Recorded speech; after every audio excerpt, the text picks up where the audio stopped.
actually... It was a midnight smash. The Monster Cat. Sorry.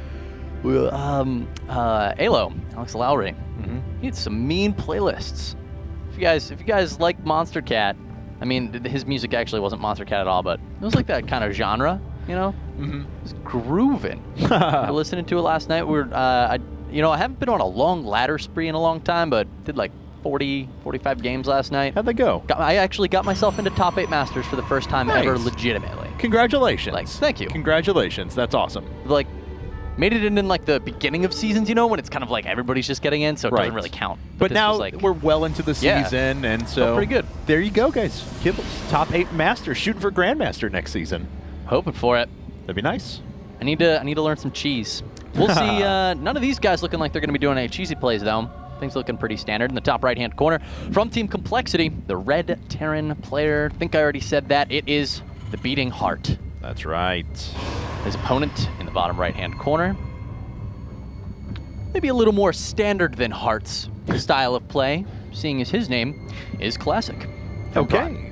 So, Classic versus Hearts. We have yet another PPT on our hands, but one that's likely to be much different. We've already mentioned before that Heart is very fond of his timing attacks, and already we can tell that he wants to be a little bit sneaky. Of course, he's not hiding any gas back at home, but he just wants to make Classic think that he is. He wants to make Classic believe that something odd is going on back at home, and Heart is a master of pulling this off perfectly, because this is really early for the supply depot to be hitting, or even finishing for that matter. Yeah, that's actually like, wow, the supply depot's done at 240. What? Yeah. So Marine on the way. It will still be popping out in your good old 305, 310. And we are, well, I don't know what that SUV's doing. It's just hanging out, waiting for a little while. So interesting. Not sure what it plans to do. Looks like it's actually just going to be an SUV Scout. It just happened to hit really, really late because of that probe. Yeah, I definitely didn't want to let that inside. Cybercore on the way now for Classic. He is mining off of just one assimilator right now, 20 supply. And there goes the command center for Heart. So definitely 1 racks expand. No TLO 7 racks. Nope. Nothing like that. Just standard play out here on Entomb Valley. That's right, but getting Classic to think that it's something a little bit more weird because, as we mentioned before, Classic didn't do it last time because he was very slow with his probe scout. This time, maybe knowing his opponent a little bit better, decided to get out with that probe scout. And so Classic decided to go for a double gas before expand into a DT expand with drops. Now, I don't think that that's going to happen this time, but Classic, had Heart not actually denied that scout with the supply depot at the front, there's 2 things that are going through Classic's mind. One, he wants to be able to get in there and see, oh, well, there's no gas. Clearly, you're going for a big expand build. I can cut gas and go up to my Nexus as quick as possible. But the flip side of it is not only can Classic not do that, but now he's got to be wondering, okay, well, what do you have up your sleeve now? You denied that information pretty hard. You've got to be doing something pretty tricky. Yeah, and it actually is pretty standard coming out of him from right now. It is. I mean, he went 1 racks expand, followed it up with 2 barracks and 2 refineries afterwards. So wants to make sure he's safe against any aggressive plays. Because, of course, if your opponent's doing something sneaky, I mean, whether it be expanding or whether it be tech, aggression is always a viable option. Stalker not going to take any hull damage. But yeah, so the thing here from Classic, I mean, he is probably going to go for a robo here. You really want to see what your opponent's doing. He's completely denying you vision. You just tried. You got nothing. And there, in fact, is the robotics facility. That's right. We were getting past those. There's a few critical supply markers you can look out for. If you're feeling very wary of what your opponent is doing as a Protoss player after an expand build, usually you'll see 2 more gates at about 27 supply. If you're feeling more confident and you feel like you have a good read on what your opponent's doing, you'll see 2 gates at about 31 supply. A bit later is you're a little more worried about getting your economy up and running. And now if you have no idea what your opponent's up to and you're afraid they're going to do something ridiculous, you throw down that robo in the early 30 supplies as we saw, and that's exactly what Classic did. All right, he's also playing it a little safe, following it up with some quick gateways. So he's going to have this is a very middle-of-the-road type of build. He's not teching in 2 directions. He's making quite a number of sentries, which is, definitely going to help him if he does intend to go for any... I mean, sentries are just all around fantastic in the early game. So yeah, either way, there's the Observer on the way right now, and it looks like he's also grabbing his 3rd and his 4th gases. Yep, so he'll be able to produce a lot of units here in the short term and also tech pretty aggressively if he decides he wants to go down that route. Heart, on the other hand, getting his infrastructure in place, deciding to prioritize his factory and earlier medevacs quicker than the engineering bay, which is only just now dropping. but he's got all of his add-ons, all of his infrastructure. He didn't take any damage at the beginning. He has not seen anything out of his opponent, but that doesn't matter too much to him, as he is going to be executing his strategy with really no disruptions. I think it's a testament, actually, to really how much Classic is respecting Hart right now, that he's going for one of the safest builds you can opt for in this matchup. I mean, yeah, he did opt for the Robo first, but he expected Hart to be on 2-base, I think. And in case he was encountering, you know, not an immediate 2-base play like a Cloaked Banshee, he got the Observer, so he's safe against that. But yeah, quite a quantity of Marines here from Hart, and he definitely could be pushing out in the near future. I mean, Stim is about to wrap up, and we've seen so far from compLexity these fast Stim plays. Yeah, and especially just the all-Marine version of this, too. I mean, he is going to hit with a ton of DPS. Now, he's not going to have a lot of ability to catch up to units or, you know, focus things down with a little bit longer range of the Marauders or anything along those lines. He just wants to brute force his way through and do as much damage as possible right away. Well, Classic does see this. His response, make a few extra Zealots. He is continuing to hold on to that gas, maybe expecting that combat shields as well. Actually, 8-10's more your combat shields. This is definitely a Stim timing, in fact. He does know exactly what this is in that case, and, well, we see the extra sentry, the Colossus being chrono boosted out, and Hart is not going to want to wait too long here, but this is risky. You know, there are a lot of sentries. Definitely, and he still can get his force cut in half. He doesn't want that at all. Now, the first couple of medevacs are just popping out, but they're not rallied to the front. There we go. They're not going to make it in time anyways. That Colossus should be on the field by the time they get there. Right. And so now the attack's going to be stopped a little bit for Hart. And where does he go from here? He's going up to 4 and 5 racks. He's got multiple Vikings on the way. He knows that Colossus tech is certainly a possibility. He actually scans and sees pretty much everything out of his opponent. Yeah. I mean, he wow, yeah. Oh, but this is the Classic fake.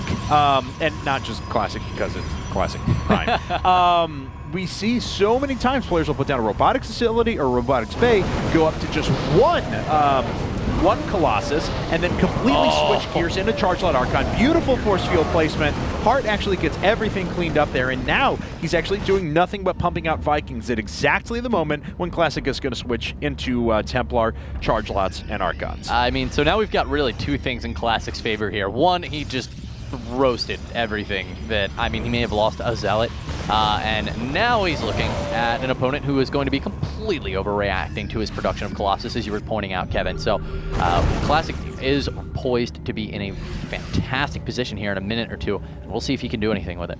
Now, here's the thing that Hart has going for him at the moment, though. All these tech switches, everything that he's investing into, that takes a lot of time and resources, and Hart really hasn't had that issue. He's making bio units, he's made some medevacs and air units, and he's got a pretty big force on the ground. So Hart certainly has the potential to just kind of sit back, build up his forces, and move out just as these critical tech points are about to hit for Classic. I'm waiting. He's making another 2 Vikings, so we'll see if he can get a chance to cancel them, because, I mean, he's got 6. 6 is not a bad number of Vikings to have against one Colossus. You're going to snipe it down, you can land really quick. Once you start getting to 8, 10 Vikings against one Colossus, you're really starting to terribly waste your money. So if he can, you know, cease production here in a minute, if he gets a glimpse of a High Templar or something of that nature, it looks like the next 2 are going to make it, and we'll see if he continues pumping them out after that. Okay, well, there's a variety of Templar. He sees now that it's just one Colossus, and I think he saw the Templar there too. Did he finish up? He did actually finish up Vikings number 7 and 8, so no chance to actually cancel there. Vikings getting off some very nice shots to begin with, though. They're just going to suicide through, kill the Colossus, and mostly be used for vision and landing. Hart actually attacking in 2 places at once, though. Eats Big Storm off to the right-hand side. Doesn't really do that much more damage and has to back up. Well, it looks like Classic is giving pursuit. Now, he doesn't have 4 Zealots going to sacrifice themselves here. He's working on +2 armor as well, so do expect a lot of Zealots in the near future. We see that Hart is dropping down his Ghost Academy, his Armory, and the 2nd Engineering Bay, so he's going to be able to start with that +2/+2 here in a minute. Yeah, but ladies and gentlemen, we're on a big 2-base play from Hart, and it's going to be difficult for him to be able to get out of this, so we don't see a command center anytime soon. There we go, but it's being pylon blocked, and that's going to be a pretty significant delay. All right, well, Hart should really just build that next door, but as for now, we can see his army is going to have to return home because, you know, if he did start it and then 5 Zealots warp in. Exactly, yeah, that's the issue. So he does need to bring his army home here, and that's fantastic for Classic. It gives him more time. You know, we were talking about how he invested so much into tech. but not necessarily enough into units to hold off this timing. Now he's good.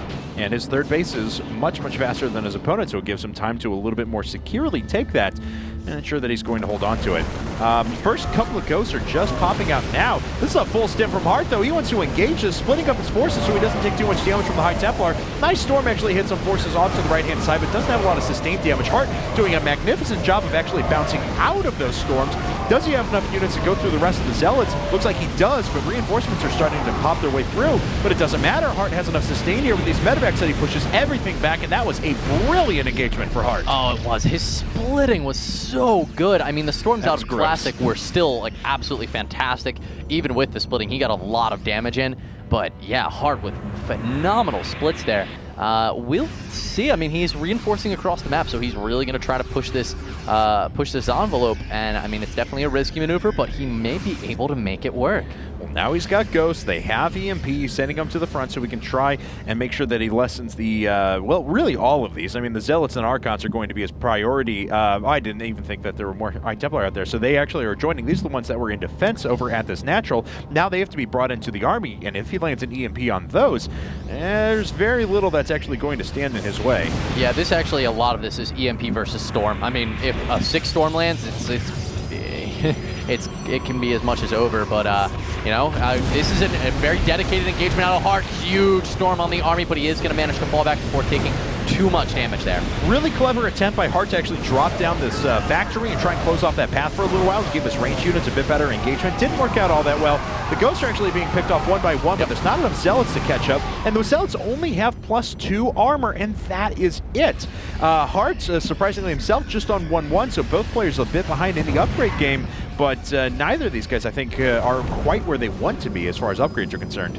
Well, with no attack upgrades and no second forge on the way, Classic is poised to fall very far behind if Hart keeps pushing these upgrades. His army is simply going to be too efficient, and now Hart is in a position where he can actually he can drop a 4th base from here and continue investing. I mean, he really doesn't need to tech any further. He's got everything on the field, so, and he's got a huge medevac count. He doesn't really need another starport. I mean, it's really just, yeah, 4th base, and he can play pretty greedy from here because he had a very good engagement there. Classic's actually going to try to push out, but I don't see that he can do anything right now. Andrew, we talked about this in the last game. The answer is always mass Ravens. That's what he can tech to. Always. No, I'm joking. Anyway, so Hart, he's going to have a nice little time available to him when 2-2 finishes up that he can start to try and put on some pressure again, but he's got to pull his entire force back once again because these Zealots are doing more damage. Classic has done this really well, not just in this game, but also in the last game that we saw too. It actually forces an expenditure of energy out and kills a Ghost, so a very nice use of 4 Zealots. Well, here's 2-2 now completing for Hart. Will he go for a timing hit? Will he expand and take 3-3? He actually has like no gas at all, so for now it looks like, yeah, he is going to push here. Both players on 3 bases, guys. It's actually like, it'd be very, very even if Hart just didn't have phenomenal upgrades. But +1 is about to finish for Classic, and I believe, yeah, that's +3 armor, so yeah, he'll be 3-1, which is basically the same. Right, so he's getting there. And of course, because he was a little bit behind on that +1 weapons, his weapons upgrade's coming a little bit quicker, so he should be able to equalize, if not pull ahead in a bit, if Hart doesn't start his +3 armor very, very soon.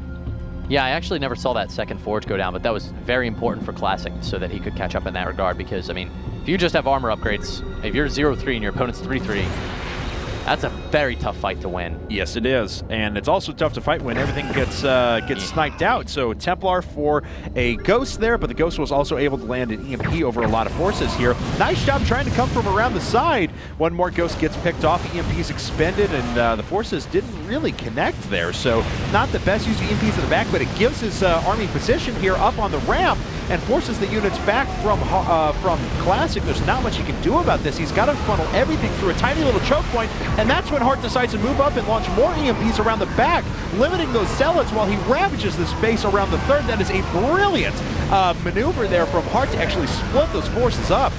Yeah, Hart's positioning here just forced Classic into the worst possible position, and now he's looking like he's actually just going to possibly take this game right now. The Storm may be able to save him, splitting. I mean, I can't see the health on the units, but it's looking really bad for Hart. Yeah, for Classic. Right, I know what you meant, but you know, even though he may be able to stabilize this force right here, the issue is anything following this up. As he lost much more workers, a few, but the problem is now is that he's way down in army. His opponent is just rallying everything across the map. Classic knows it. There's GG, and the series is tied up.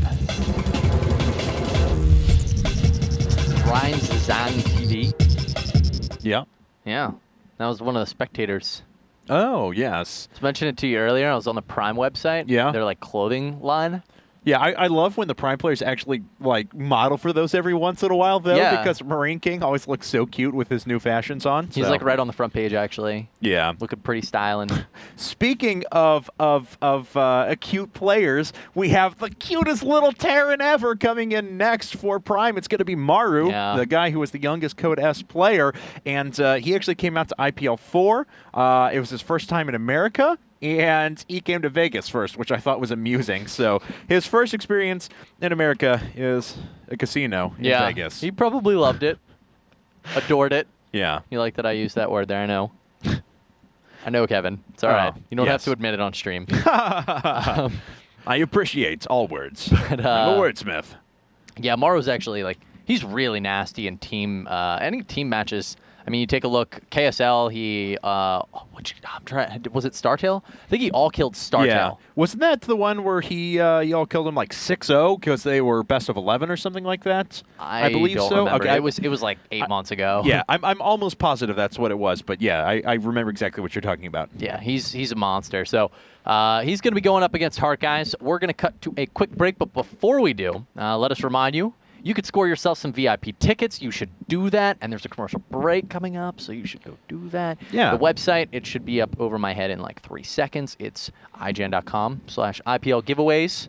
We want to send some of you guys out there in case, you know, maybe it's a little bit of a financial burden or something. Oh, wait. I mean, it doesn't even account for that because you get to go to the VIP rooms and hang out with the players. I can't get over that. Like, that's just so cool. Yeah, I mean, so IGN.com/IPL giveaways. Our giveaway this week, we're giving away 5 prize packages. Each of those prize packages has 2 VIP tickets to IPL 5 and 2 swag bags. So hopefully you guys will pick that up. The swag bags good too, luck. man. Yeah, and there's a lot of good stuff in there. When we go? No, it's only for them. Sorry. Nope, not allowed. No, you get no IPL swag ever. So, sorry about that. So mean to me. He's going to go cry. We're going to go to commercial break. We'll be back for game number 3 here in just a second between Maru and Hart.